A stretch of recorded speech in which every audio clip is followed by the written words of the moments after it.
kecenderungannya untuk membuat salah satu tugas pendidikan guru penggerak, yaitu tugas aksi nyata. Di sini saya akan memaparkan tentang diseminasi dan penerapan budaya positif di sekolah.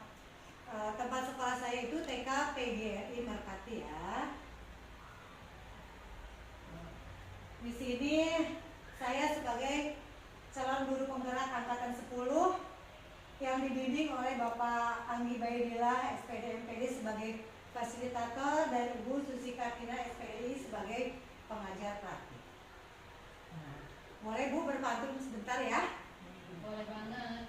Bunga mawar indah warnanya. Cakep. Cakep atuh. Cakep. Mekar di taman menambah asri. Cakep. Selamat bergabung ibu-ibu semua. Semoga diseminasi ini bermanfaat dan memberi inspirasi. Nah, biar tidak tegang, kita lihat dulu Bu gambarnya ya. Kita bermain-main dulu di sini ya. Ada 2 gambar. Mencari perbedaan 2 gambar. Silakan Ibu mencari perbedaan antara 2 gambar ini. Warna bunga. Siapa yang berani? Kepala. Yang berani. Saya Bu. Ya, yang mana? Warna bunga berbeda. Ya, terus? Saya. Oke. Posisi kucing. Ya, Warna bunga. Warna pas bunga. Ukuran pas bunga. Ukuran pas Itu bunga. kok 2 perbedaan tapi banyak ya. Banyak. Atap. Atap rumah ya, ternyata Warnanya. banyak ya Bu perbedaan-perbedaan. Awannya. Ibu-ibunya top semua. Nah, satu lagi Bu, coba yang bedanya yang mana? Foto. Jumlah orang di foto beda. Gambar foto. Balon tangan memegang. Oh iya. Banyak penataan buku. Oh, warna dengan Jumlah bunga mawar. Penataan jumlah buku. bunga mawar. Cocolokan. Cocolokan jubir. Oh iya. Telepon. Oh iya, pintar-pintar Posisi. semua. Terima kasih ya. Nah, latar belakangnya yaitu Ki Hajar Dewantara mengumpamakan sekolah sebagai sebuah ladang tempat persemaian bibit agar bibit bisa berkembang secara maksimal, maka petani dapat memperbaiki kondisi tanah. Memelihara bibit tanaman, memberi pupuk dan air, membasmi ulat-ulat atau jamur-jamur yang mengganggu hidup bibit tanaman dan lain sebagainya. Nah, dari uraian tersebut kita memahami bahwa sekolah diibaratkan sebagai tempat untuk bercocok tanam, sehingga guru harus mengusahakan sekolah jadi lingkungan yang menyenangkan, menjaga dan melindungi murid dari hal-hal yang tidak baik. Dengan demikian, karakter murid tumbuh dengan baik sesuai dengan profil pelajar Pancasila. Kita sebagai guru itu seperti petani ya Bu ya. Sekolah ini sebagai ladangnya, anak-anak sebagai bibitnya. Anak-anak itu mau menjadi seperti apa? Itu tergantung kita sebagai guru ya. Memberi pupuknya seperti apa, mengurusnya itu juga seperti apa. Nah, budaya positif. Apakah ibu-ibu pernah mendengar kata budaya positif? Mendengar pernah. Apa Bu? Coba. Budaya positif itu apa? Budaya positif itu nilai-nilai yang baik. Ya, terus apa? Pembiasaan. Oh, pembiasaan, perilaku baik, nilai-nilai baik, Kebiasaan pembiasaan yang baik. Kita lihat ya Bu. Nah, budaya positif adalah suatu pembiasaan yang bernilai positif. Di dalamnya mengandung sejumlah kegiatan yang mampu menumbuhkan karakter murid. Budaya positif perlu dibangun dalam suatu kelas maupun di sekolah. Untuk mewujudkan budaya positif harus dilakukan sejak dini, mengingat dalam prosesnya membutuhkan waktu yang lama dan konsisten dari setiap stakeholder yang ada. Dalam mewujudkan budaya positif tersebut perlu adanya disiplin positif. Nah, di sekolah kita sudah Bu menanamkan budaya positif? Sudah. Betul ya. Contohnya apa ya Bu ya budaya positif? Sopan santun. Ya. Terus? Membuang sampah pada tempatnya. Apalagi ada lagi? Berpakaian rapi. Banyak ya Bu ya.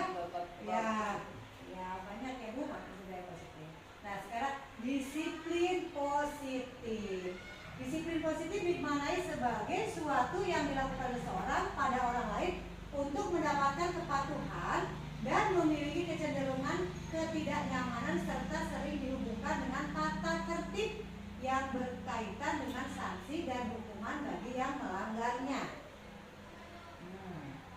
Disiplin positif menurut KHD menyatakan bahwa untuk mewujudkan murid yang merdeka, murid harus memiliki disiplin yang kuat yang berasal dari dirinya ataupun berasal dari orang lain.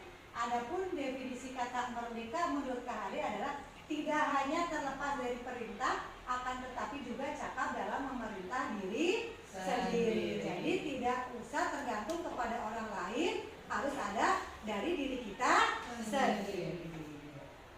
Nah, teori motivasi. Dan Gosen dalam bukunya Return to School, mohon maaf kalau dalam pengucapannya salah ya Bu, menyatakan ada 3 motivasi manusia. Yang ke satu ada untuk menghindari ketidaknyamanan atau hukuman. Yang kedua untuk mendapatkan imbalan atau penghargaan dari orang lain. Yang ketiga untuk menjadi orang yang mereka inginkan dan menghargai diri sendiri dengan nilai-nilai yang mereka percaya. Nah, motivasi perilaku siswanya yaitu sebagai pendidik, tugasnya adalah membimbing siswa untuk memiliki disiplin diri yang berasal dari dirinya. Siswa dalam melakukan disiplin positif tidak terlepas dari motivasi yang ingin dicapai oleh siswa itu sendiri. Jadi disiplin positifnya siswa itu juga harus tumbuh dari diri siswa sendiri.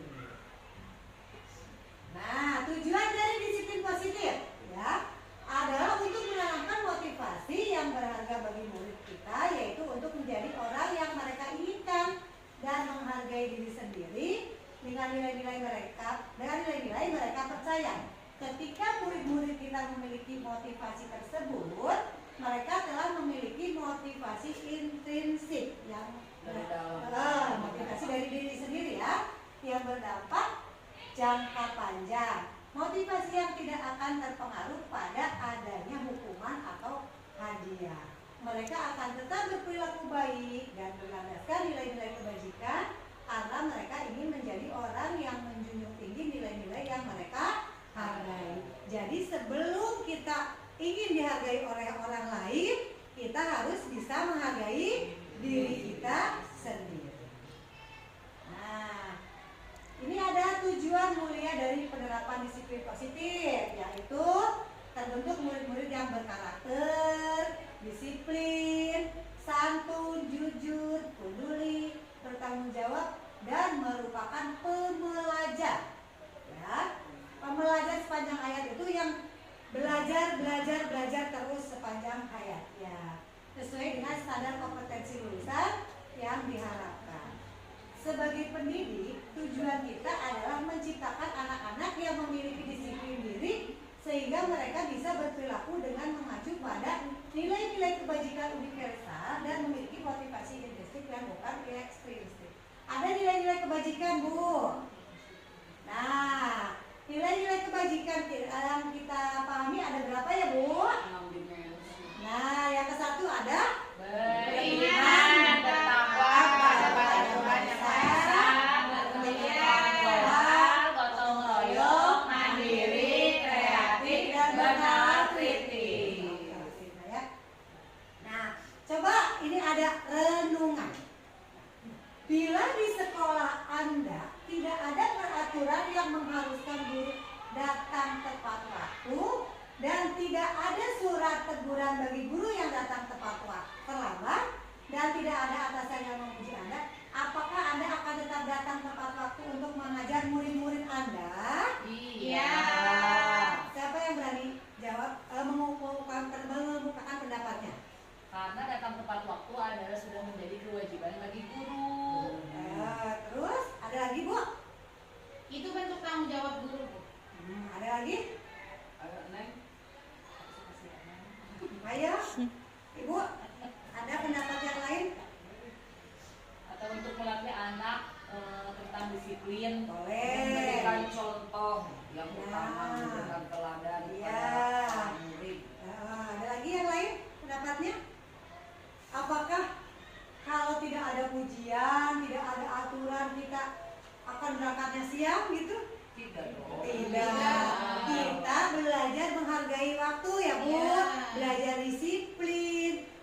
kita sebagai guru itu harus menjadi teladan bagi anak didik kita. Nanti kalau kita berangkat pagi, mungkin muridnya juga akan mencontoh kita berangkat juga pagi. Lanjut. Di sini ada hukuman, konsekuensi, dan restitusi. Dalam menjalankan peraturan atau keyakinan kelas atau sekolah, bila mana ada suatu pelanggaran, tentunya sesuatu harus terjadi. Untuk itu, kita perlu meninjau ulang tindakan penegakan peraturan atau keyakinan kelas atau sekolah kita selama ini. Tindakan terhadap suatu pelanggaran pada umumnya berbentuk hukuman atau konsekuensi. Ya, hukuman sama konsekuensi itu sama tidak, Bu? Sama atau tidak? Oh, tidak. Kita lihat ya. Nah, ternyata hukuman sama konsekuensi itu berbeda. Kalau hukuman itu bersifat tidak terencana. Kalau konsekuensi itu sudah terencana. Contohnya gini, ada anak yang nakal ujuk-ujuk, terus sama kita teh ditegur, itu termasuk hukuman atau konsekuensi? Hukuman. Terus yang satu lagi, ada anak lagi belajar, tiba-tiba dia makan, hukuman atau konsekuensi? Konsekuensi karena sudah direncanakan terlebih dahulu. Udah ada yang ya, udah ada kesepakatannya, terus anak itu makan, berarti anak itu iya konsekuensi. Nah, refleksi 1. Akmal kurang menguasai pelajaran matematika, sehingga pada saat pelajaran tersebut berlangsung, dia lebih banyak berdiam diri atau menggambar di buku pelajarannya. Pada saat guru matematika Pak Rian menanyakan pertanyaan, Akmal menjadi gugup dan tidak sengaja menjatuhkan tasnya, serta tiba-tiba menjadi gagap pada saat berupaya menjawab. Seluruh kelas pun tertawa melihat perilaku Akmal yang berbicara tergagap dan terkejut tersebut. Pak Rian pada saat itu membiarkan teman-teman Akmal menertawakan Akmal. Nah, jadi Pak Rian itu tidak memberi teguran, ya, dan malahan minta Akmal untuk maju ke depan dan berdiri di depan kelas sambil menunjuk hidungnya karena tidak menjawab pertanyaan Pak Rian. Kelas makin gaduh dan anak-anak pun tertawa melihat Akmal di depan kelas memegang ujung hidungnya. Peristiwa tersebut apakah termasuk kategori hukuman atau konsekuensi? Mengapa? Ada yang mau berpendapat, Bu? Ayo. Hukuman. Apa? Menurut Bu Ana itu hukuman. Kenapa ya, Bu, itu hukuman? Kan tiba-tiba menjadi gagap pada saat berupaya untuk menjawab.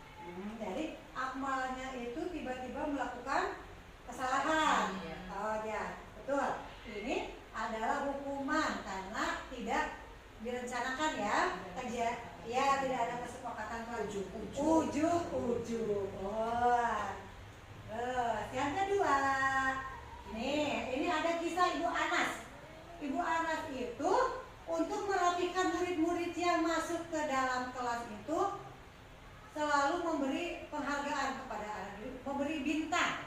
Nah, suatu hari Ibu Anas itu sakit. Nah, terus digantikan. Ibu Anas sakit itu digantikan oleh guru lain. Nah, Pak Heru oleh Pak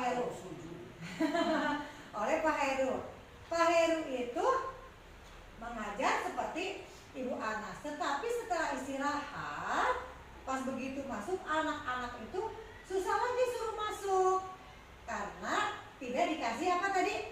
Bintang. Nah, pada saat masuk ke kelas, usai bisa murid-murid kelas 2 kembali berebut masuk kelas. Apa yang terjadi? Mengapa? Karena pembiasaannya tidak dilakukan. Penghargaan. Nah, ternyata murid-murid kelas 2 itu sudah ketergantungan dikasih penghargaan. Terus Bapak Anas, Bapak Heru itu tidak tahu pembiasaan yang dilakukan oleh Ibu Anas. Jadi tidak tahu trik-triknya ya, Bu, bagaimana mengatasi anak kalau setelah istirahat masuk ke kelas. Nah, sekarang mengapa keyakinan kelas tidak peraturan kelas ya? Ayo, udah pernah Bu mendengar kata-kata ini? Peraturan keyakinan sudah. Apa ya? Kira-kira kenapa harus keyakinan tidak peraturan? Kalau peraturan itu terkesannya seperti memaksa, Ya. jadi bisa dituntut untuk Harus, gitu ya, patuh harus. terhadap aturan tertentu. Nah. Tapi tidak diyakini apa ya Oleh diri kebenaran sendiri. nilainya dalam diri. Oke. Nah, keyakinan kelas. Nah, merupakan nilai-nilai kebajikan atau prinsip-prinsip universal yang disepakati bersama. Keyakinan kelas, kesepakatan kelas dibuat untuk menumbuhkan motivasi intrinsik sehingga para murid bisa berperilaku sesuai dengan nilai-nilai kebajikan universal. Berperilaku menjalankan keyakinan kelas akan mewujudkan budaya positif yang konsisten. Nah, keyakinan kelas ini dibuat oleh siapa? Murid dan guru. Nah, murid dengan guru setelah kesepakatan bersama terjadilah keyakinan kelas ya. Menurut Goset, suatu keyakinan akan lebih memotivasi seseorang dari dalam atau memotivasi secara intrinsik. Seorang akan lebih tergerak dan bersemangat untuk menjalankan keyakinannya daripada hanya sekedar mengikuti serangkaian peraturan. Murid-murid pun demikian. Mereka perlu mendengarkan dan mendalami tentang suatu keyakinan daripada hanya mendengarkan peraturan-peraturan yang mengganggu mereka, mengatur mereka harus berlaku begini dan begitu. Jadi kalau udah ada keyakinan kelas yang diciptakan oleh kita bersama anak-anak, nanti sekolah atau kelas pun akan lebih kondusif. Nah, ini pembentukan keyakinan kelas di sekolah. Keyakinan kelas bersifat lebih abstrak dari peraturan yang lebih rinci dan konkret. Keyakinan kelas berupa pernyataan-pernyataan universal. Nah, pernyataan keyakinan kelas senantiasa dibuat dalam bentuk positif. Ya, kalimatnya itu harus kalimat yang positif. Nah, keyakinan kelas hendaknya tidak terlalu banyak sehingga mudah diingat dan dipahami oleh semua kelas. Keyakinan kelas sebaiknya sesuatu yang dapat diterapkan di lingkungan tersebut. Semua warga kelas hendaknya ikut berkontribusi dalam pembuatan keyakinan kelas lewat kegiatan curah pendapat. Bersedia meninjau kembali keyakinan kelas dari waktu ke waktu. Nah, di sekolah kita sudah ada keyakinan kelas. Contoh keyakinan kelasnya ada apa aja, Bu? Merapikan mainan, tidak makan dulu, Tidak pecicilan. oh ya, kata-katanya boleh diganti makan dan minum saat istirahat. Terus bersama membereskan alat mainan. Kalau tidak boleh nakal, kita katanya boleh saling menyayangi ya. Nah, manfaat ini ada manfaat dari keyakinan kelas. Yang satu, bersikap sopan dan menghormati guru, membantu teman yang membutuhkan, hidup rukun dengan teman, bertanggung jawab mengerjakan tugas, bersikap jujur, menjaga kebersihan bersama. Tadi ada ya, salah satu keyakinan kelas itu jaga kebersihan itu membuang sampah pada tempatnya, bersikap sopan dan menghormati guru, ada hormat kepada guru, bertanggung jawab mengerjakan tugas. Juga ini bisa ya, nah bersuara pelan boleh, itu juga. Hidup rukun dengan teman, tadi ada saling menyayangi teman. Nah, sekarang ada pertanyaan pemantik, Bu. Nah, Ibu Yande, guru kelompok B di TK PGRI Merpati, sedang bingung menghadapi ulah salah satu murid di kelasnya yang bernama Fajar. Beberapa anak kelompok B telah datang padanya dan mengeluh Fajar yang pernah beberapa kali mengambil uang temannya. Jika Anda menghadapi situasi tersebut seperti Ibu Yana, apa yang akan Anda lakukan? Menurut Anda kira-kira alasan Fajar melakukan itu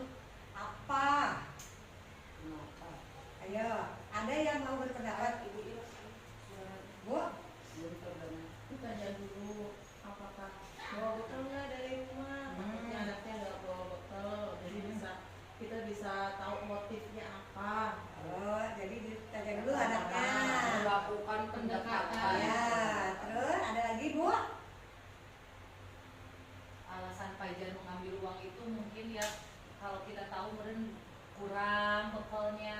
Iya, berarti dia tahu kurang itu Harus ada awal-awal pendekatan. berarti Kita pendekatan kepada Fajar ya. Kita Kita mencari ya informasi. ditanya dulu ya, kenapa Fajar ambil uang kayak gitu. Yana seperti itu Bu. Ya. Ini kasus ibu seperti ini harus dijawab oleh Ibu Yana sendiri. Nah, sekarang ada kebutuhan dasar manusia. Manusia itu membutuhkan kebutuhan dasar. Nah, merujuk pada situasi yang sedang dihadapi Ibu Yana di atas dalam konteks penegakan disiplin positif, Ibu Yana sebaiknya mencari tahu alasan Fajar, katanya tuh. Fajar dikasih tahu dulu, tadi betul ya pendapat ibu-ibu dikasih tahu dulu. Nah, mengetahui kebutuhan mana yang sedang berusaha dipenuhi oleh Fajar. Seluruh tindakan manusia memiliki tujuan tertentu. Ya, jadi Fajar itu melakukan tindakan tersebut pasti Ada mempunyai tujuannya. Jajan. Ya, untuk jajan anak-anak Fajar. Semua yang kita lakukan adalah usaha terbaik kita untuk mendapatkan apa yang diinginkan. Ketika kita mendapatkan apa yang kita inginkan, sebetulnya saat itu kita sedang memenuhi salah satu dari kebutuhan dasar kita. Nah, kebutuhan dasar itu ada 5 Bu. Ya, yang ke satu ya ada kebutuhan untuk bertahan hidup. Yang kedua kasih sayang dan rasa diterima. Yang ketiga kebebasan. Yang keempat kesenangan. Yang kelima adalah penguasaan. Nih ada aktivitas katanya. Nih ya. Anda adalah A. Tugas Anda adalah mengepalkan salah satu tangan. Coba sekarang kita praktekkan Bu. Pas deh ya. Berdua. Boleh kesana kesini boleh. Bu Yana, ayo Bu Yana. Bu Yana mengepalkan tangannya, di dalam tangan itu ada suatu benda. Nah, sekarang sama Umi mau dirayu. Coba Mi rayu benda yang di dalam tangan Bu Yana. Dirayu apa ditebak? Dirayu, jadi Dia dikasihkan ke Umi. jadi Bu Yana itu mau memberikan apa tidak gitu. Jadi mau memberikan atau tidaknya itu tergantung Ibu Yana. Bu Yana. Umi dengan berbagai apa? Trik. Ya, rayuan-rayuan. Tahu sesuatu yang ada di genggamanmu. Tidak boleh. Kenapa tidak boleh? Karena ini sangat berharga. Boleh aku rebut? Gak boleh. Ya sudah. Nah, sekarang saya bertanya coba, kenapa alasannya tidak dibuka? Gak mau aja. Nggak mau. Iya. Nah, sekarang boleh dirayu lagi sama Bu Gina. Nanti saya kasih 100.000 kalau itu. Gak mau. Nah, ayo lagi Bu. Kalau Lagi, nggak Bu. dibuka nanti saya pukul. Jangan. Nanti saya lapor ke Ibu Guru. Ayo Bu, lebih lagi Bu. Itu ya. Ayo lah, Bu. Tidak. 200. Nah, alasan Bu Yana tetap tidak membuka itu apa? Belum mau. Oh, alasannya kenapa? Gak mau. Nggak mau. Iya. Nah, tapi Bu Gina itu pingin banget. Tantangan buana. Tapi Bu Gina itu pingin sekali yang di dalam genggaman tangan Ibu. Nanti beli aja di sana. Ini punya saya. Saya lama. Saya jauh nyarinya. Nah, dari peristiwa ini kita tahu bahwa kalau kita mau apa ya Menggapai.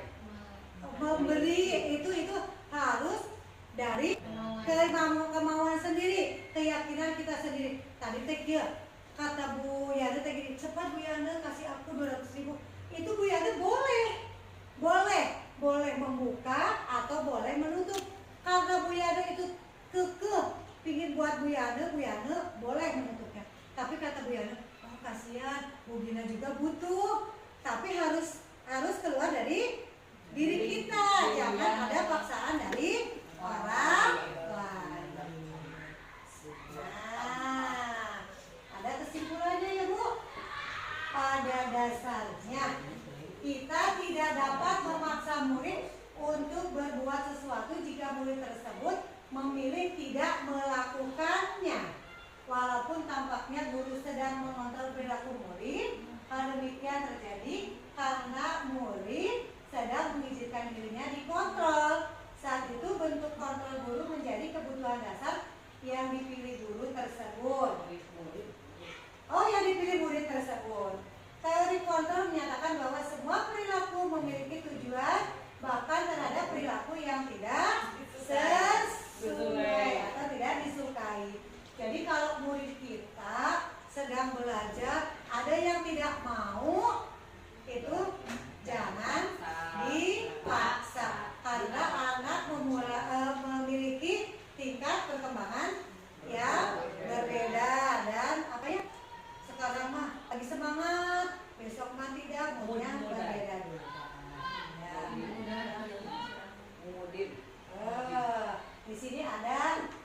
teori kontrol ya.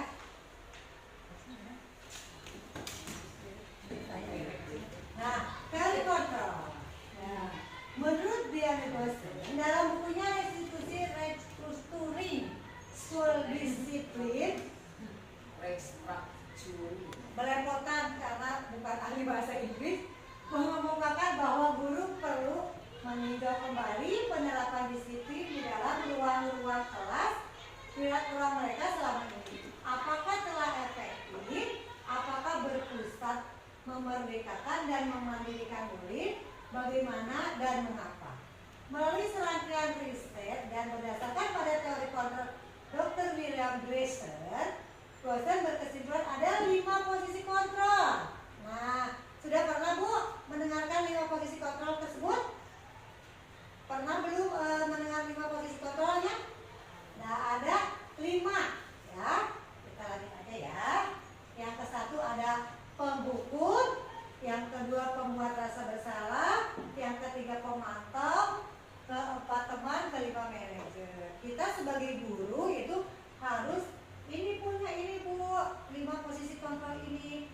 Nah, posisi kontrol ini bisa digunakan sesuai dengan porsinya, kasus atau porsi dan permasalahan yang sedang dihadapi. Apa kita bisa menjadi penghukum, kita menjadi pembuat rasa bersalah, jadi pemantau, teman atau manajer. Sekarang ada penghukum. Yang ke-1, seorang penghukum bisa menggunakan hukuman fisik maupun verbal.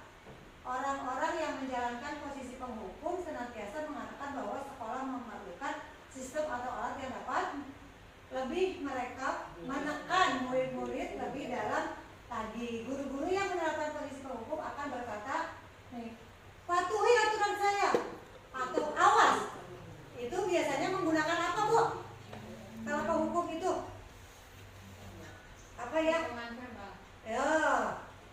Terus gimana ya? Menghardik, ya. Memakai nada suaranya bagaimana? Oh, pakai suara tinggi. Nah, sekarang ada ya di sini.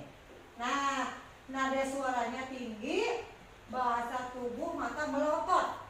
Nah, dan jari-jari menunjuk dan menghardik. Jangan nakal, kayak gitu ya kalau itu penghukum. Terlambat lagi, pasti terlambat lagi. Selalu datang terlambat, itu sambil nunjuk-nunjuknya muka anak didiknya. Nah, bagaimana perasaan murid bila guru berbicara seperti itu pada saat muridnya datang terlambat? Sedih. Mungkin marah bisa. Marah. Gitu. Oh, memendam marah, ya. Pendendam. Pendendam ya.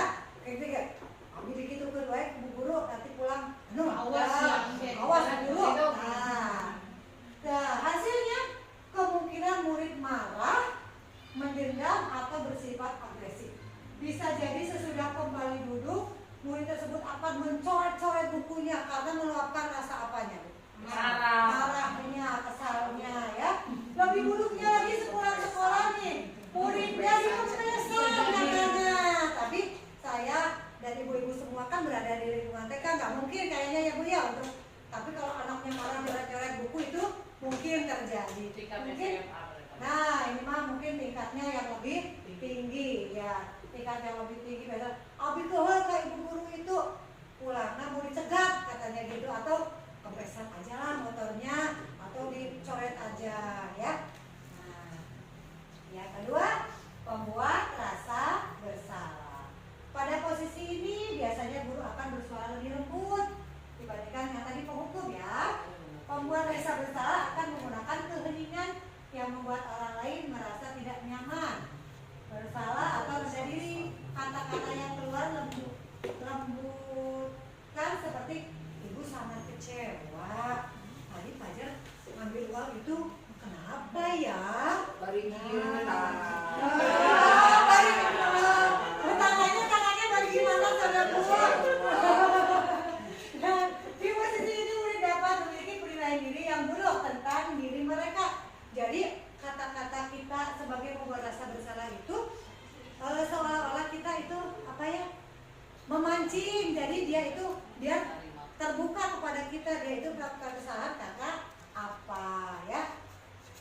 Nah Nada suara memelas, halus, sedih, bahasa tubuh merapat pada anak sambil dilus-lus. Ayo panjat, kunaon tadi.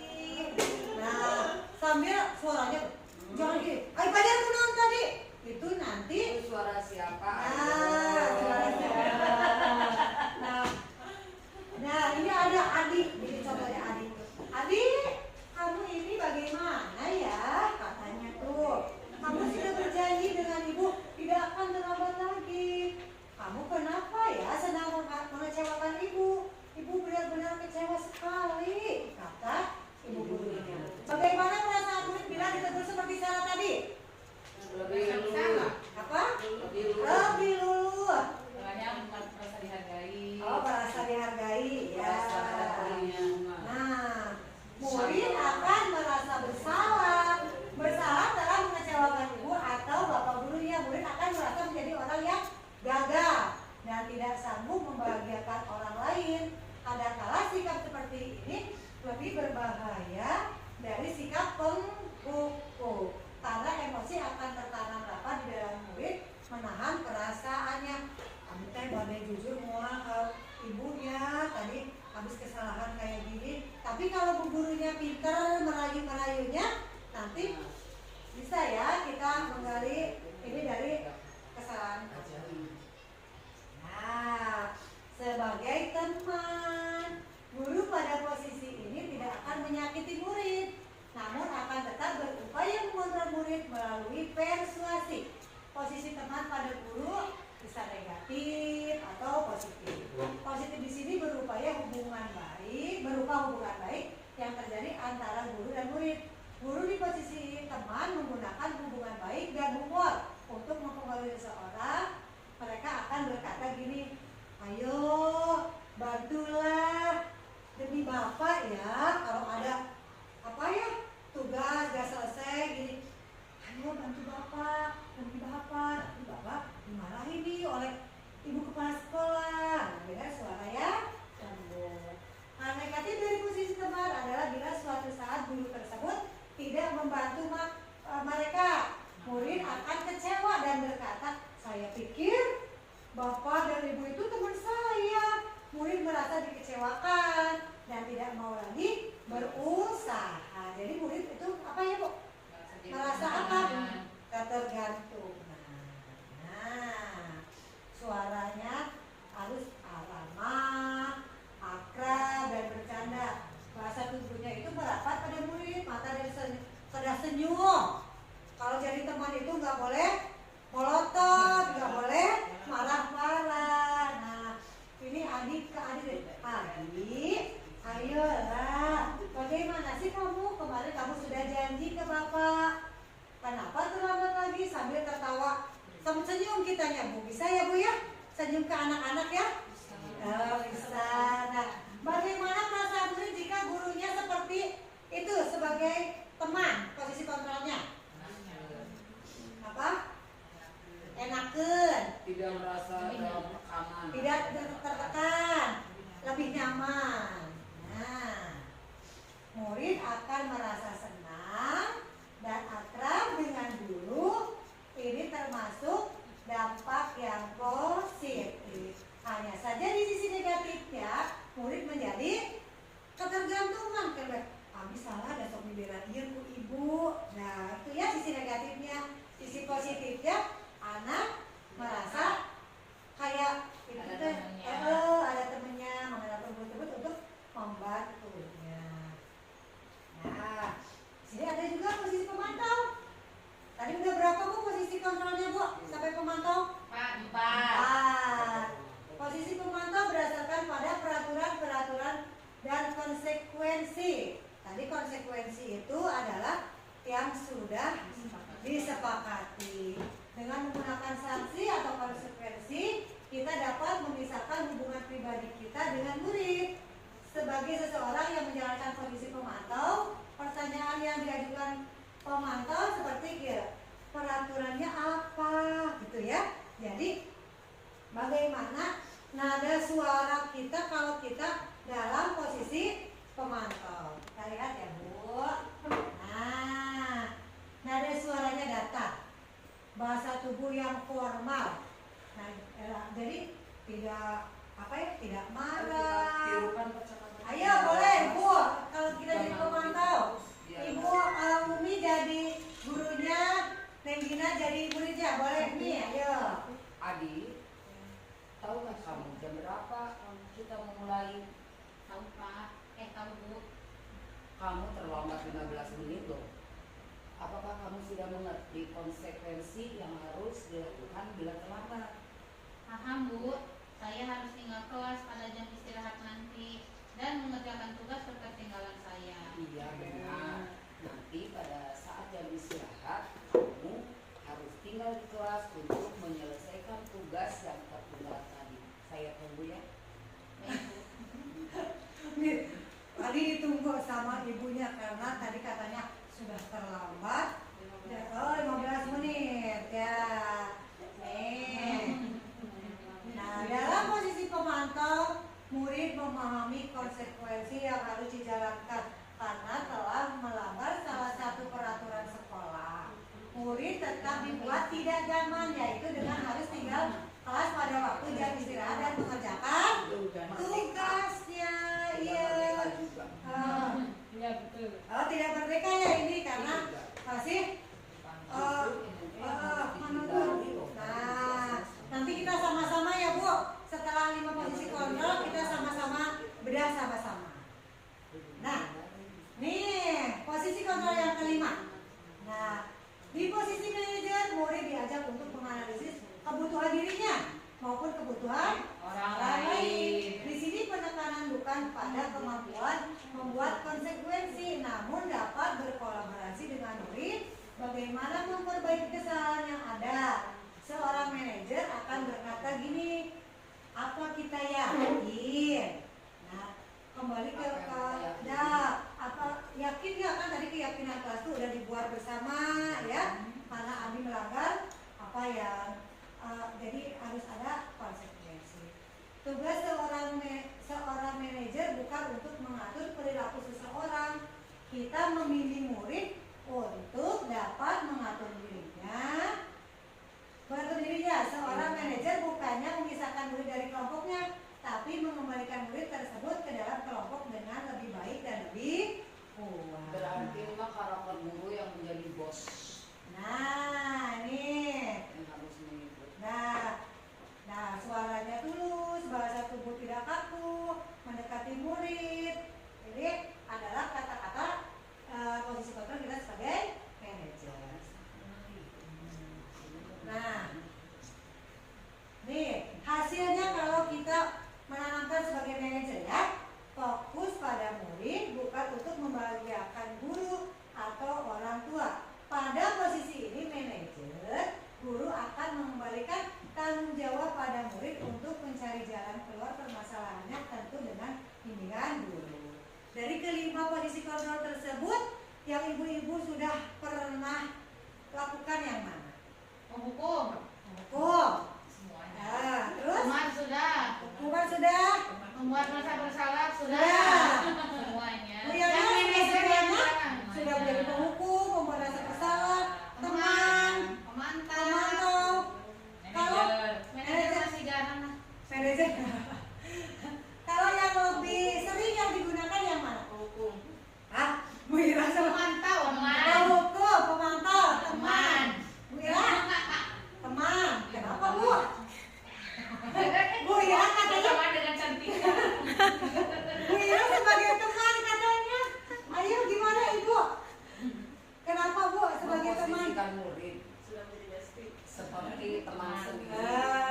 Umi, kalau Umi sudah limanya di Udah pernah pasti pernah lima-limanya Mi. Pengalaman Udah udah. itulah ya. Tapi kalau yang lebih sering itu yang mana Mi? Penghukum ya Mi. Justru yang suka melurus. Ibu yang lebih sering pakai yang mana? Apa hukum dan teman Mira? Hukum. Bu Ira tetap dalam satu pilihan itu sebagai kaum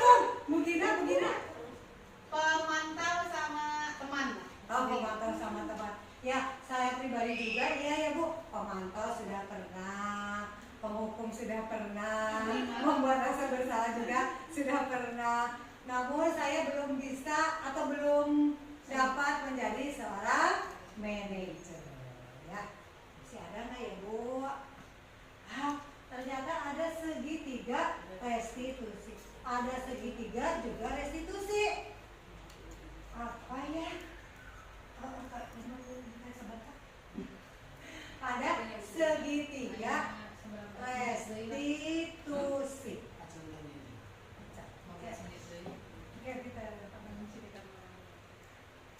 Ada segitiga restitusi. Sudah pernah Bu mendengar segitiga restitusi itu apa? Ada di mobil. Oh, ada di modul katanya. Baru dengar saya. Ada di mobil. Restitusi adalah proses menciptakan kondisi bagi murid untuk memperbaiki kesalahan mereka sehingga mereka bisa kembali pada kelompok mereka dengan karakter yang lebih kuat. Itu menurut dosen ya. Restitusi juga merupakan proses kolaborasi yang mengajarkan murid untuk mencari solusi untuk masalah dan membantu murid berpikir tentang orang seperti apa yang mereka inginkan dan bagaimana mereka harus memperlakukan orang lain. Nah, restitusi membantu murid menjadi lebih memiliki tujuan ya. Dengan restitusi bisa disiplin positif dan memulihkan dirinya setelah berbuat salah. Penekanannya bukanlah pada bagaimana berperilaku untuk menyenangkan orang lain atau menghindari ketidaknyamanan. Namun tujuannya adalah menjadi orang yang menghargai nilai-nilai kebajikan yang mereka percayai. Nah, ciri-ciri restitusi ya. Yang ke satu itu restitusi bukan untuk menebus kesalahan, namun untuk belajar dari kesalahan. Yang kedua, restitusi memperbaiki hubungan. Yang ketiga, restitusi adalah tawaran bukan paksaan. Restitusi menuntut untuk melihat ke dalam diri. Yang kelima, restitusi mencari kebutuhan dasar yang mendasari tindakan. Yang keenam, restitusi menguatkan. Yang ketujuh, restitusi fokus pada solusi. Yang kedelapan, restitusi mengembalikan murid yang berbuat salah pada kelompok. Nah, di sini ada ya Bu. Menurut Dan Rosen dalam bukunya Restitution, ada lagi Bu kata ini. Mohon maaf kalau ada Bu siapa yang salah. Restructuring small discipline telah menerangkan sebuah tahapan untuk memudahkan para guru dan orang tua dalam melakukan proses untuk menyiapkan anaknya untuk melakukan restitusi bernama segitiga restitusi. Nah, dengan langkah-langkahnya ya Bu ya, ada 3 langkah-langkah segitiga restitusi. Yang ke satu ada menstabilkan identitas. Yang kedua, validasi tindakan yang salah. Yang ketiga, menanyakan keyakinan. Nah, menurut teori kontrolnya, kita semua akan melakukan hal terbaik yang bisa kita lakukan. Yang keduanya, semua perilaku memiliki alasan. Yang ketiga, kita semua memiliki motivasi internal. Dan menanyakan keyakinan kita memiliki motivasi internal. Nah, ini Bu bentuk segitiga restitusi ya. Segitiga restitusi. Apa Bu Ira tadi segitiga apa? Segitiga sama sisi. Ya. Restitusi bukan prostitusi. Segitiga restitusi tadi ada menstabilkan identitas, validasi tindakan yang salah, menanyakan keyakinan. Nah, sini ada nih Bu yang menstabilkan identitas. Bagian dasar dari segitiga ini bertujuan untuk mengubah identitas anak dari orang yang gagal karena melakukan kesalahan menjadi orang sukses. Anak yang melanggar peraturan karena sedang mencari perhatian adalah anak yang sedang mengalami kegagalan. Dia mencoba untuk memenuhi kebutuhan dasarnya, namun ada benturan. Kalau kita mengkritik dia, maka kita akan tetap membuatnya dalam posisi yang gagal. Kalau kita ingin menjadi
dasar. Kalaupun kita memahami kebutuhan dasar apa yang mendasari sebuah tindakan, kita akan bisa menemukan cara-cara paling efektif untuk memenuhi kebutuhan tersebut. Menurut teori kontrol, semua tindakan manusia baik atau buruk pasti memiliki maksud atau tujuan tertentu. Kalimat di bawah ini bisa digunakan ya Bu kalau kita validasi tindakan kepada salah satu kasus. Padahal kamu bisa melakukan yang lebih buruk dari ini ya, katanya teh. Ini teh mancing-mancing ya agar perlakuan yang dibuat dia itu terbuka kepada kita ya. Kamu pasti punya alasan mengapa melakukan hal itu. Nah, kata-kata ini bisa ya Bu ya digunakan ya. Yang ini menanyakan keyakinan. Teori kontrol menyatakan bahwa kita pada dasarnya termotivasi secara internal ketika identitas sukses telah tercapai. Nah, dan jika laku yang salah telah divalidasi. Nah, langkah yang ke-1 tadi ada apa ya Bu? Yang ke-1 menstabilkan identitas. Yang kedua validasi tindakan. Nah, langkah 1 dan kedua, maka anak akan siap untuk dihubungkan dengan nilai-nilai yang dia percaya dan berpindah menjadi orang yang dia inginkan. Pertanyaan-pertanyaan di bawah ini Bu bisa digunakan nih. Apa yang kita percaya sebagai kelas atau keluarga. Jadi kalau boleh kata-kata lain ini diganti juga boleh. Kalau ada suatu kasus, kalau ada anak nakal berebut juga kita tanyakan kenapa merebut mainan. Pasti yang satu ada alasannya karena mau pinjam atau mau apa ya. Oh, mau mainannya banyak boleh. Nah, di sini Bu Gina 7 menit deh. 10 menit lagi dia. Boleh. Nanti boleh bertanya tapi dibahas saja. Sini bisa baca. Di sini ada ya, umur kakek sudah menua, namun tetap mencari kekasih. Semoga bermanfaat untuk semua. Saya ucapkan terima kasih. Itu paparan dari saya Bu. Barangkali ada yang mau bertanya? Silakan. Coba teh dulu. Berkeratan amat tuh. Ya, apa-apa, tenang dulu. Assalamualaikum warahmatullahi wabarakatuh. Nama saya Yane dari TKPGRI Merpati, mengajar di kelompok A. Yang ingin saya tanyakan tadi kan tentang mengenai keyakinan kelas ya, industri. Nah di situ kan tadi ada kata-kata bahwa kita harus membuat keyakinan kelas supaya bisa lebih dipahami oleh anak. Nah untuk untuk poinnya itu kira-kira harus berapa ya Bu? Apakah ada batasan untuk membuat keyakinan kelas ataukah 5 perjanjian, 5 keyakinan kelas ataukah 3 aja gitu? Terima kasih. Assalamualaikum warahmatullahi wabarakatuh. Nah, tadi kalau kita mundur lagi slide-nya udah ada ya Bu ya. Kita membuat keyakinan kelas itu dengan kata-kata yang mudah dipahami, berusaha tidak terlalu banyak agar bisa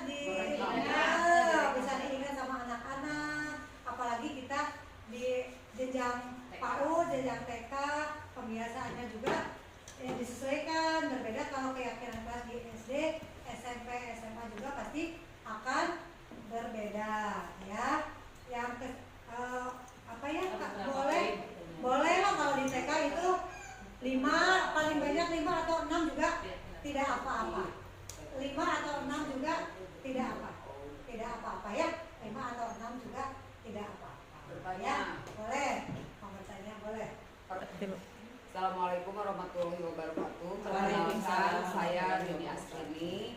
Izin bertanya, apakah dalam membuat keyakinan kelas kita itu misalnya mengukur keyakinan atau kesepakatan kelas ini sudah berhasil atau belum, itu ada kadar waktunya. Misalnya kita ada di target, misalnya kita coba nih keyakinan kelas, kita hasil kesepakatan dengan anak misalnya 1 bulan atau 2 bulan, atau itu murni berjalan tanpa ada ukuran berhasil atau tidak. Oke, siap. Terima kasih Umi pertanyaan. 3. Ya, terima kasih Umi atas pertanyaannya. Tadi Umi itu bertanya misalnya keyakinan kelas itu ada batasan waktunya atau tidak ya. Keyakinan kelas itu kan dibuat antara kita bersama murid. Jika keyakinan kelas itu sudah disepakati terus kita jalankan sama-sama, terus keyakinan itu berjalan sesuai dengan apa yang kita harapkan, itu boleh terus dijalankan. Tapi jika ada satu keyakinan, mungkin anak itu satu keyakinan itu tidak berhasil ya, keyakinan kelas itu dilanggar terus gitu, kita bisa merubahnya. Jadi waktunya itu bisa disesuaikan. Itu Umi dapat diterima. Insya Allah. Ada ya lagi yang lain?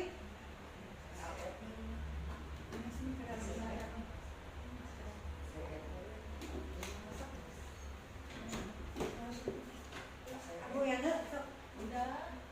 Nah, boleh bertanya, nggak apa-apa. Sok, ada lagi pertanyaan? Jangan dipasang. Nanti kita lihatin di sini. Ayo, Bu, ada pertanyaan lagi? Oh, saya masih bingung ketika akan membuat keyakinan kelas, apakah kata pemantik yang sebaiknya diucapkan dari guru sebagai pancingan. Kata pemantik apa yang misalnya ada trik khusus begitu. Nah, tadi kalau membuat keyakinan kelas itu kan harus menggunakan kata-kata yang positif, ya. Jangan kayak gitu. Kita pemantiknya kayak gini ke anak-anak. Anak-anak, kalau kita mau kelasnya tertib itu, sesama teman itu kita harus bagaimana? Pasti anak-anak kita sayang teman, Bu. Nah, kita tulis keyakinannya seperti itu. Kalau kelasnya mau bersih, harus bagaimana? Harus buang sampah pada tempatnya. Kalau misalnya ada sehabis belajar atau habis bermain kan berantakan. Kita harus membuat keyakinan kelas juga nih. Bagaimana ya kalau kelas kita itu beres, kita harus bagaimana? Nah, membiasakan untuk menyimpan barang di tempatnya lagi. Seperti itu, Mi. Masih ada pertanyaan? Oh ya, terima kasih ya Bu. Sekian pemaparan dari saya. Terima kasih atas waktunya. Mohon maaf sudah mengganggu waktu ibu-ibu.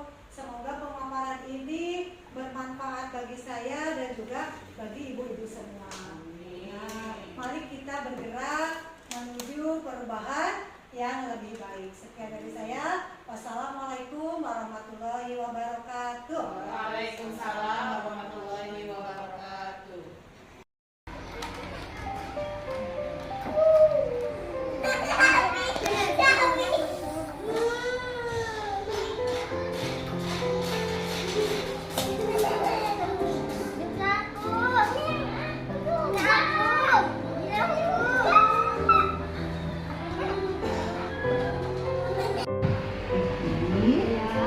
Tadi Bunda dengar dari katanya itu Mukul Aldo ya? Iya.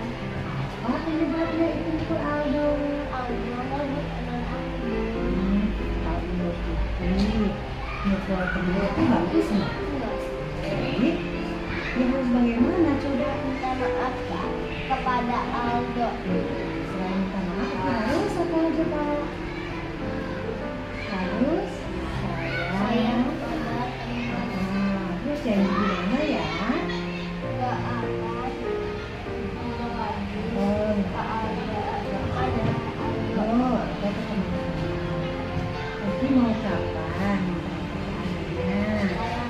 Oh benar. Sekarang ini boleh ke kelas.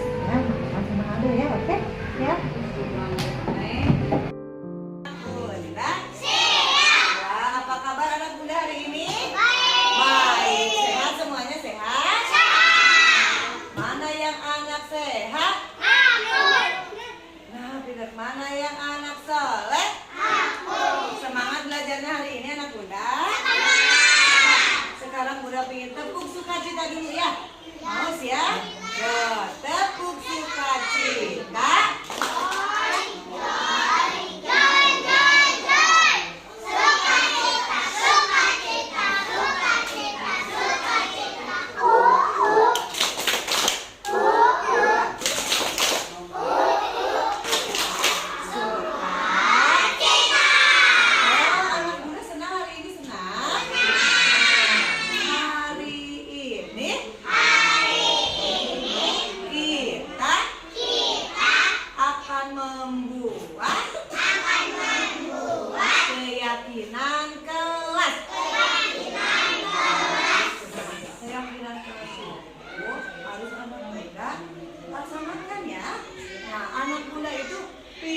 kelasnya itu bagaimana? Coba.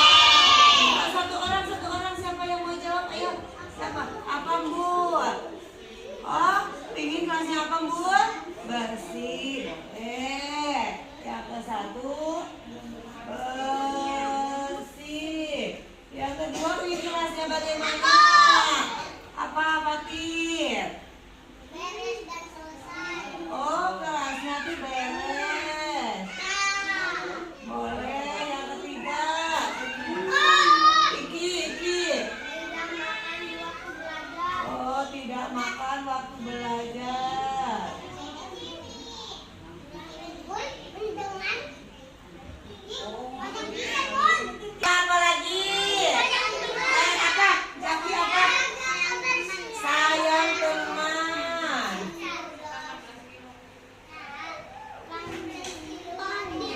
Apa lagi? Ayo apa lagi? Apa? Beresin meja makan. Oh, gak kesiangan.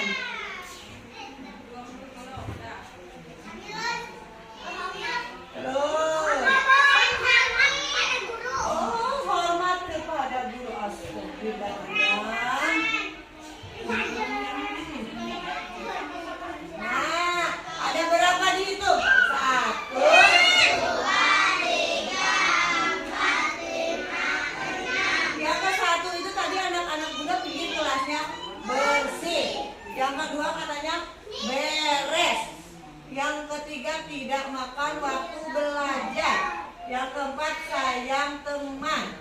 Yang kelima tidak kesiangan. Yang keenam hormat kepada guru. Nah, dari keenam ini kita buat yuk. Jadi kata-katanya yang indah. Mau nggak? Mau. Kalau dari bersih jadi apa ya? Oh, aku cinta kebersihan. Ya, aku cinta. Iya. Yang kedua tidak makan. Oh, makan. Tidak disiplin. Yang keempat sayang teman. Nah, dari keyakinan kelas ini tercipta keyakinan kelas kita. Yang ke satu ya ada aku cinta kebersihan. Apa? Yang kedua makan dan minum saat istirahat. Yang ketiga disiplin. Nggak kesiangan. Terus yang keempat sayang teman dan guru. Ada berapa keyakinan kelas kita? Coba satu apa tadi? Aku cinta kebersihan. Yang kedua makan dan minum saat istirahat. Yang ketiga disiplin. Yang keempat sayang teman dan guru. Pinternya anak muda senang membuat keyakinan senang. Mana yang senang hari ini? Nah, kalau sudah ada keyakinan kelas, nanti kelasnya itu bagaimana ya? Kalau udah cinta kebersihan kelasnya bagaimana? Coba bersih, kitanya jadi